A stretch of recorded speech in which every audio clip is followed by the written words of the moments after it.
Welcome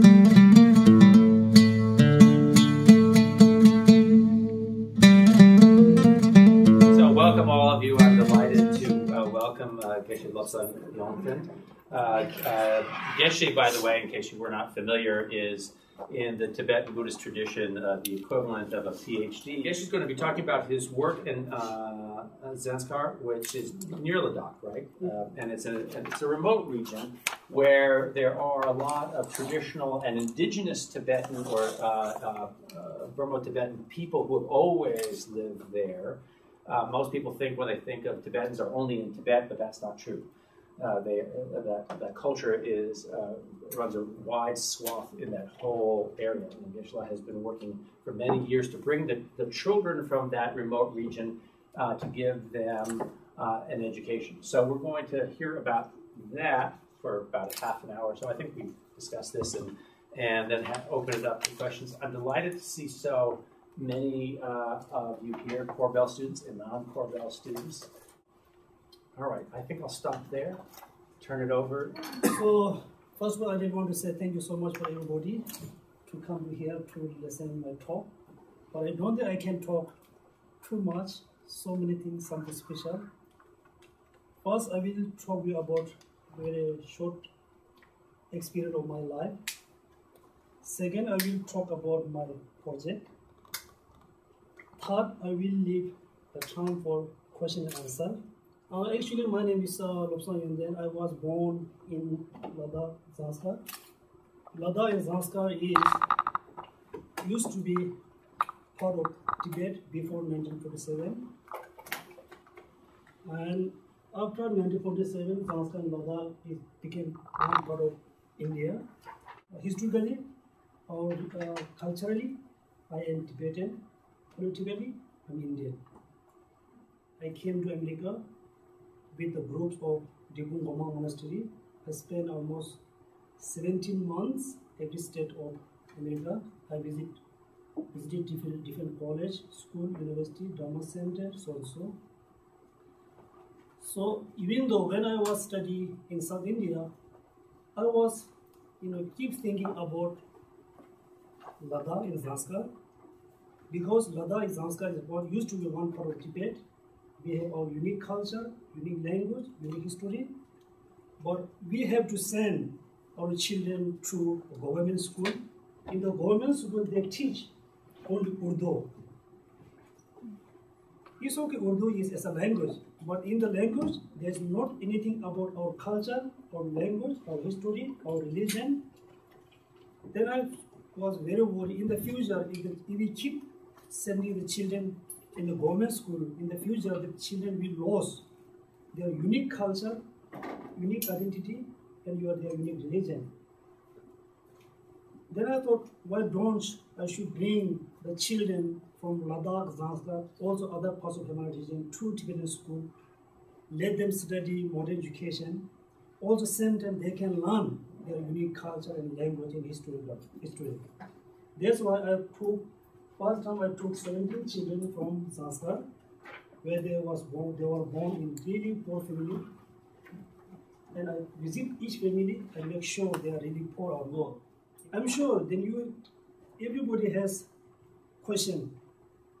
Why you bring children in Tibetan school? Why don't government school? If they lost their unique culture, what's make difference? I'm not talking about culture is like wearing chuba, traditional Tibetan chuba. I'm not talking about wearing style, eating style. I'm most talking about culture is inner culture, not external culture. Anybody can wear any kind of cloth, is fine. They can keep any kind of style, is fine. If they lost their inner culture, then it looks like they lost their original heart.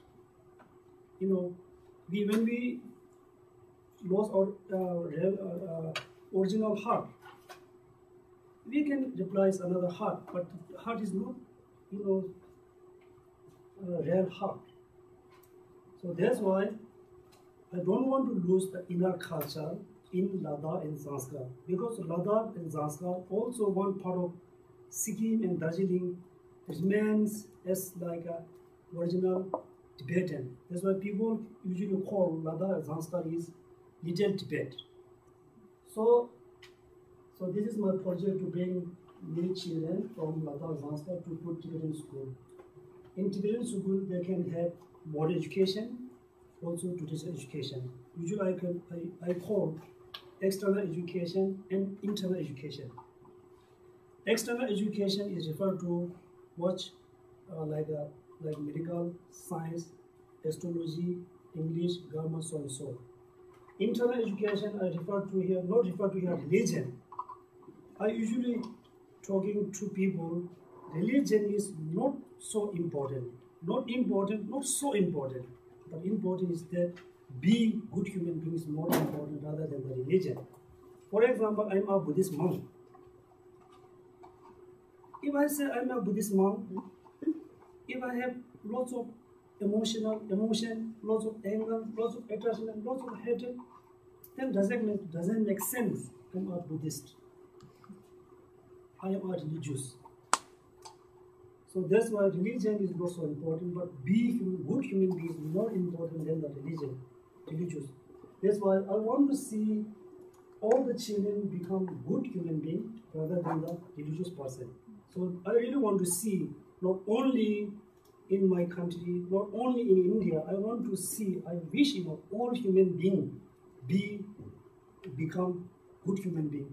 Good human being not referred to like physically good, physically nice, physically beautiful. We need physically beautiful, also we need mentally beautiful. Mentally beautiful means, for example, some people look very rich, they have lots of money. If there's somebody else don't have money, they don't want to use, they don't want to share their money to others. They are externally, physically very beautiful, very wonderful, but mentally they are very poor. So this is my vision. I want to see everybody be a good human being, externally or internally.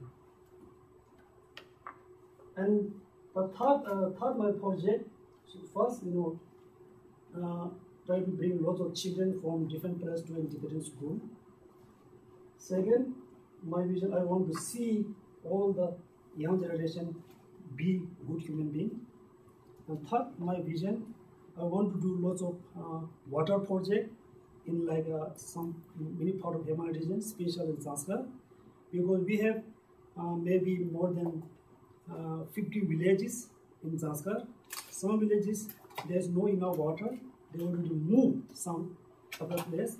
Even though when they move other place there is no enough water.